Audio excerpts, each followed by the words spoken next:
Standup Comedy, your host and MC, presents Comedy Appetizers, a podcast where you will find short comedy sets, stories, and funny bits from the famous and not so famous.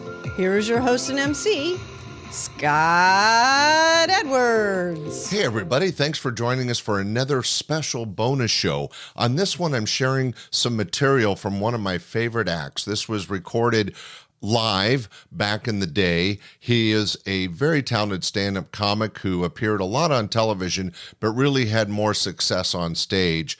Very funny, very down-to-earth, kind of a plain... he's from Lubbock, Texas, so kind of a plain-speaking comic. I know you'll enjoy his comedy. It's funny. It's pure. So let's get in and hear a little bit of Jack Mayberry. I get lost constantly. If I was a whale, I'd be beached. You know that? I can fly into any major city in this country, rent a car, and in 5 minutes be lost in the worst section of town.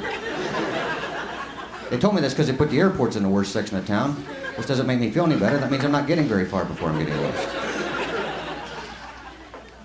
And I hate being lost because when you're lost, you're the idiot, you know? You don't know what you're doing. And everybody else knows what they're doing. They're all behind me going, "You idiot, don't you know where you're going?" And there's the idiot. I'm up there going, "Nope, I have no idea where I'm going.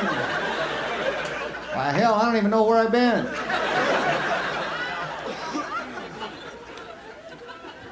Moved out to L.A., they were shooting idiots out there for a while. That was certainly sharpen your driving skills right there, pal. Shortest point from A to B is a zigzag pattern. Got so bad when I first moved out there, they'd taken the metering lights out of the freeway systems. They just had a guy at the top of every entrance ramp that would holler, "Pull!" and you would drive off into traffic. It was tough, I'm not kidding you. People shooting and shifting at the same time.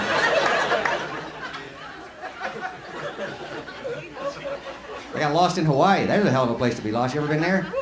Couldn't even pronounce the names of the towns I was lost in there.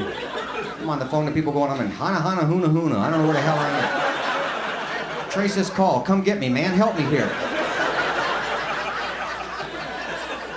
Name of that place, he had a sale on vowels, didn't he? Buy a consonant for Pete's sake. Almost went into epileptic seizure trying to pronounce the name of these places. Yeah, we're in Hana Hana Huna.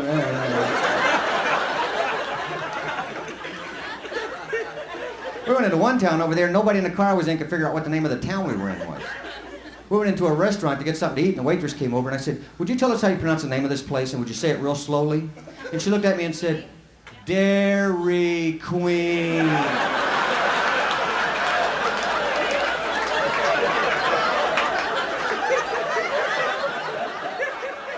Well, I couldn't be a politician, man. I couldn't undergo the kind of scrutiny those people do. You go into my past 30 minutes, I'd be out in the private sector looking for employment.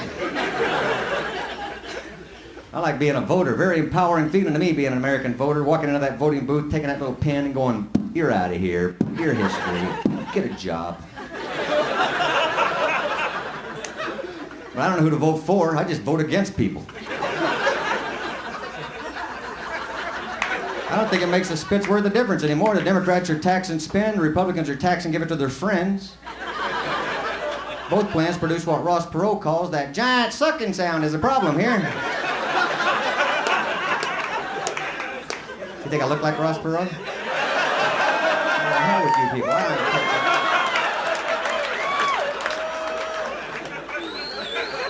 don't Hey, what about from this angle right here? What about that?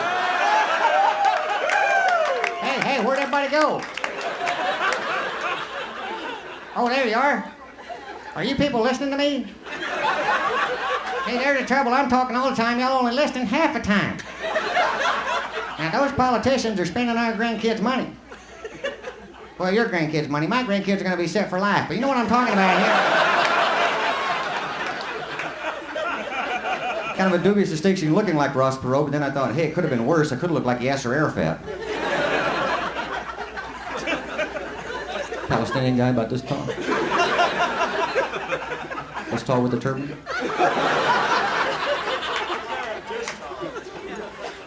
Yasser Arafat, man, they said that guy snuck through a security checkpoint dressed as a Palestinian woman. That doesn't speak well for Palestinian women.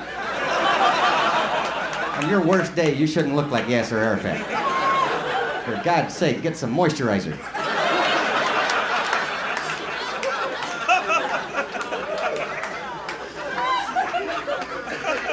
Palestinians, the Israelis amaze me. Palestinians throw rocks at the Israelis. The Israelis respond by blowing up their houses, which just gives them more rocks, so I don't know what the hell's going on.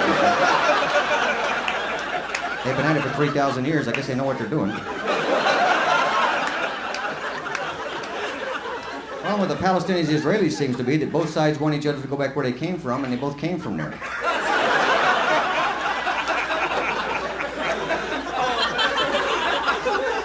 What they ought to do is put them in one place and blow them the hell up.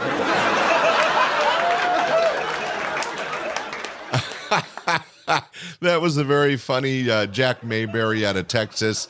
He worked for us several times. I know you enjoyed his stand-up. Hey, hope you enjoyed this bonus show. Come back Sunday for one of our regular shows. Be sure to tell your friends and your enemies. Why not? And have a good weekend.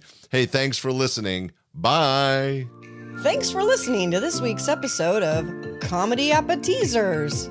Be sure to share with family and friends, and we will see you this Sunday for our regular podcast, your host and MC, and again next Friday for another episode of Comedy Appetizers.